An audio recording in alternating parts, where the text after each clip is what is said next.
पिछले एपिसोड में हमने देखा था कि रुद्र सृष्टि की आंखों में देखते हुए पूछता है, बहुत लड़ लिया, अब बताओ तुम्हारे मांग में सिंदूर क्यों नहीं है। उसकी बातें सुन सृष्टि अपनी नज़र नीची करती हुई कहती है, वो मैं भूल गई थी। रुद्र सृष्टि के हाथों को पकड़कर अपने होठों से छूता हुआ, तुम्हें क्या लगता है मैं तुम्हारी बातों पर यकीन करूँगा। सृष्टि ने बिना रुद्रा की ओर चेहरा किए, मैंने कहा ना मैं भूल गई थी। रुद्रा, ठीक है चलो मान लिया तुम्हारी बात। रुद्रा अपनी जगह ठीक से बैठ गया और कार स्टार्ट किया। सृष्टि अपनी आंखें बंद करके पीछे की सीट पर सिर टिकाकर बैठ गई। कुछ देर बाद रुद्रा और सृष्टि वापस उसी जगह आकर रह गए जहां सृष्टि को वापस कैद होकर रहना था। आज पहली बार सृष्टि उस घर को बाहर से ठीक से देखा। वो एक पुरानी सी हवेली थी जो कि काफ़ी बड़ी थी। सृष्टि यहाँ आकर बिल्कुल भी खुश नहीं थी और ये बात रुद्रा ने महसूस कर ली थी। वो दोनों जैसे ही अपने कमरे के अंदर आए कि रुद्रा ने अपने कमरे का डोर अंदर से लॉक कर दिया। सृष्टि ने ये सब कुछ देख घबराते हुए पूछा, ये डोर आपने लॉक क्यों किया। रुद्रा ने उसके पास आते हुए कहा, तो क्या तुम चाहती हो कि दरवाज़ा खुला रखकर तुमसे प्यार करूं। ये कहते हुए रुद्रा उसके करीब आया और सृष्टि मारे डर के पीछे हटने लगी, पर रुद्रा उसे झट से पकड़ लिया और अपने बाहों में खींच लिया। उसे मिरर के सामने ले जाकर खड़ा किया और सिंदूर की डिब्बी उठाकर उसकी मांग भर दी। उसके उंगलियों के स्पर्श से सृष्टि अपनी आंखें बंद कर ली। उसे नहीं पता कि उसे ये क्या हो रहा था, पर वो रुद्रा की ओर खींची चली जा रही थी। उसका हर वो प्यार जताने का तरीका सृष्टि को बहा रहा था। उसे ऐसा लग रहा था जैसे कोई डोर है जिससे वो रुद्रा के साथ बंध चुकी है। पता नहीं क्यों वो बहुत खुश थी कि रुद्रा उसे सही वक्त पर वापस अपने पास ले आया। अब सृष्टि ने अपनी आंखें खोली। रुद्रा ने सृष्टि को अपनी ओर घुमाता हुआ उससे कहा, मंगलसूत्र तो है ना, या फिर उसे भी गांव जाने की खुशी में निकाल फेंका। सृष्टि ने नाम में अपना सिर हिलाते हुए, अपना दुपट्टा हटाते हुए अपना मंगलसूत्र दिखाते हैं। रुद्रा ने उसके इस हरकत पर उसके मासूम चेहरे को देख मुस्कुरा दिया। सुनो, मैंने कहा था ना आज हम अपने नए घर में जाएंगे, तो बस जाकर तैयार हो जाओ।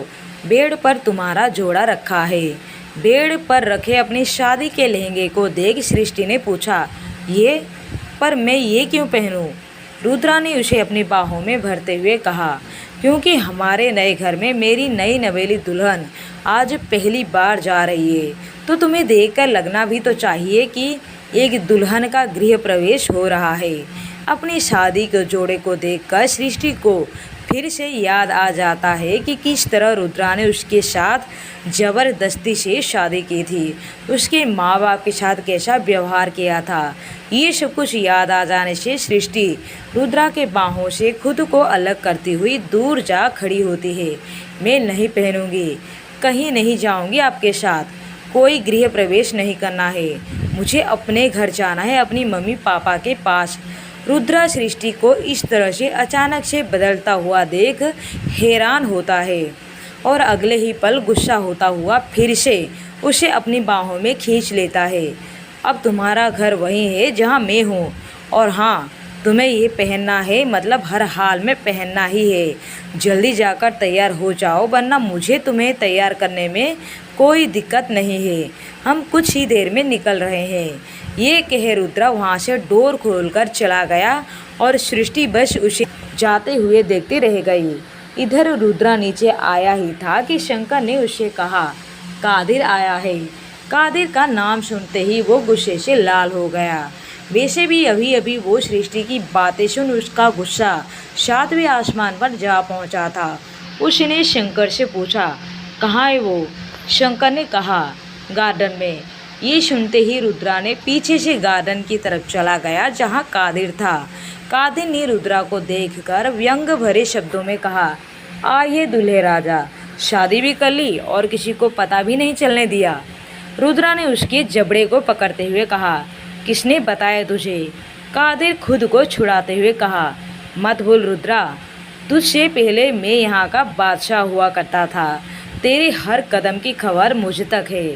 रुद्रा ने उसे गुस्से भरी नज़रों से देखा तो वो मुस्कुराता हुआ रुद्रा के कंधों पर हाथ रखता हुआ बोला, समझ सकता हूँ, तेरा यहाँ के बाड़ी के लड़कियों से मन भर गया है। ये अच्छा तरीका है नया माल रखने का। रुद्रा ने उसकी बातें सुन गुस्से से अपनी मुट्ठी भींच ली। कादिर ने देखकर मुस्कुराते हुए कहा, मैं भी चुप रहूँगा तेरे साथियों की तरह। बस मुझे भी तेरे बीवी के साथ। अभी कादिर की बात पूरी हुई भी नहीं थी कि रुद्रा ने पलक झपकते ही कादिर को पछाड़कर अपने कदमों में लाकर पटक दिया। इधर शंकर अपने आदमियों के शहीद गार्डन में जा पहुंचा तो उसने देखा कि रुद्रा कादिर पर पागलों की तरह लाते बरसा रहा है। शंकर ने जल्दी से जाकर रुद्रा को पकड़ते हुए कहा, पागल हो गया है तू? कहा था ना शांति से मामला सुलझा लेंगे। रुद्रा ने शंकर को धकेलते हुए कहा, नहीं भाई, अब ये मामला शांति से नहीं सुलझेगा। इसकी हिम्मत कैसे हुई मेरी बीवी के बारे में कुछ कहने की? ये कहते हुए रुद्रा ने कादिर की तरफ मुड़ा और उसने कादिर के दोनों पैरों के बीच वार करते हुए कहा, साले, वो सिर्फ मेरी है, मेरी बीवी है। इसे देखने तक का हक मैंने किसी को नहीं दिया और तूने आज अपनी हद पार करके अपनी मौत को दावत दी है। ऐसा कहते हुए रुद्रा ने कादिर का सिर वहाँ पड़े एक पत्थर पर दे मारा।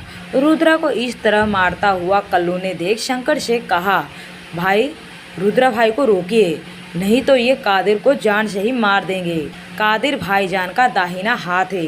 शंकर की नज़र रुद्रा पर थी। उसने अपने चेहरे पर गुस्सा लाते हुए कहा, ये मरने के ही लायक है। इधर रुद्रा ने कादिर की हालत पहले से ही अधमरी कर रखी थी। बची हुई कसर उसने अपनी गन निकालकर सारी की सारी गोलियां एक बार में ही उसके भेजे में उतारकर उसके सिर की चिथड़े उड़ा दिए। कादिर को मारने के बाद भी रुद्रा का गुस्सा शांत नहीं हुआ तो उसने कल्लू का गन छीनकर हवा में फायर किया और जोर से चिल्लाया कि तभी शंकर उसे रोकते हुए कहा, रुद्रा रुक जा, रुद्रा रुक, सृष्टि तुझे देख रही है। सृष्टि का नाम सुनते ही रुद्रा रुक गया। उसने बालकनी की तरफ नज़र किया। कल्लू ने रुद्रा के पास जाते हुए कहा, भाई, तू भाभी के पास जा, शायद उन्होंने तुझे खून करते हुए देख लिया है। उसने सृष्टि को देखा जो कि शादी का जोड़ा पहने हुए खड़ी थी। रुद्रा को ही एक टक से देख रही थी। सृष्टि रुद्रा को मना करने के बावजूद उसने अपनी शादी का लहंगा पहन लिया था। वो तैयार होकर उठी ही थी कि गोली चलने की आवाज़ सुनाई दी। जैसे ही वो बालकनी में आई कि उसके होश उड़ गए। आज से पहले उसने रुद्रा का ऐसा भयंकर रूप नहीं देखा था। सृष्टि जैसे ही ये सब नज़ारा देखकर अपना होश खो रही थी। वो बेसुध होकर नीचे गिरने को ही थी कि रेलिंग पकड़कर खुद को संभाल लिया। सृष्टि की ऐसी हालत देखकर रुद्रा सब कुछ छोड़कर ऊपर की ओर भागा। कल्लू और छोटे भी उसके पीछे ही जा रहे होते हैं कि शंकर ने उन्हें रोकते हुए कहा, तुम दोनों रुको, जाकर पता करो कि कादिर तक रुद्रा की शादी की बात किसने फैलाई और बाकी के तुम सब लाश को यहीं गाड़ दो। रुद्रा दौड़ते हुए अपने कमरे में आया। सृष्टि अभी भी बालकनी में बेसुध सी बैठी हुई थी। रुद्रा उसके करीब जा ही रहा होता है कि उसकी नज़र कमरे में लगे मिरर पर जाती है। अपने चेहरे पर खून की छींटे देखकर उसके कदम वहीं रुक जाते हैं। वह चाहकर भी सृष्टि के पास नहीं जा पाता। वह कुछ सोच अपना कदम पीछे ले लेता है, नीचे जाता है और 5 मिनट में नहाकर वापस अपने कमरे में आता है। इस समय सृष्टि बेड पर बैठी हुई थी। उसे देख रुद्रा उसके पास आते हुए कहता है, सुनो। उसे देख सृष्टि डर गई। उसे अपने सामने देख सृष्टि बेड के दूसरे साइड जाकर खड़ी हो जाती है। पास मत आना मेरे। रुद्रा दूर से ही सृष्टि को समझाने की कोशिश करता है। देखो, मेरी पूरी बात तो सुनो, पहले तुम इधर आओ। सृष्टि ने ना में सिर हिलाते हुए कहा, नहीं, मैं आपके पास नहीं आऊँगी। तुम मेरे माँ बाप सबको मार दोगे। तुम एक शैतान हो, सब सच कहते हैं। रुद्रा उसके करीब आते हुए कहा, मैं किसी को नहीं मारूंगा। सृष्टि पहले मेरी बात सुनो। सृष्टि ने उसे अपनी ओर आता देख पीछे हटने लगी और चिल्ला उठी, आगे मत बढ़िए। उसकी बात सुन रुद्रा के कदम वहीं रुके और उसने अपना हाथ दिखाते हुए कहा, अच्छा ठीक है, मैं पास नहीं आऊँगा। रुद्रा कमरे से वापस चला जाता है। रात के समय रुद्रा वापस कमरे में आया तो सृष्टि बेड पर करवट लेकर लेटी हुई थी।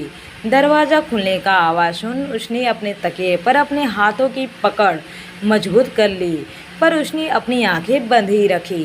तभी उसने अपने चेहरे पर रुद्रा की उंगलियों को महसूस किया। वहीं रुद्रा ने सृष्टि को सोते हुए देख धीरे से कहा, बीवी तुम बहुत बुरी एक्टिंग करती हो। ये सुन सृष्टि ने तकिए पर अपनी पकड़ और भी ज़्यादा मजबूती से कस दी। रुद्रा ने उसे देख मुस्कुराया और धीरे से कहा, अपनी आंखें खोलो। उसकी बात न मानते हुए सृष्टि ने खुद को जरा भी नहीं हिलाया। रुद्रा ने उसकी बाजू को मजबूती से पकड़कर उठाकर अपनी ओर खींच लिया।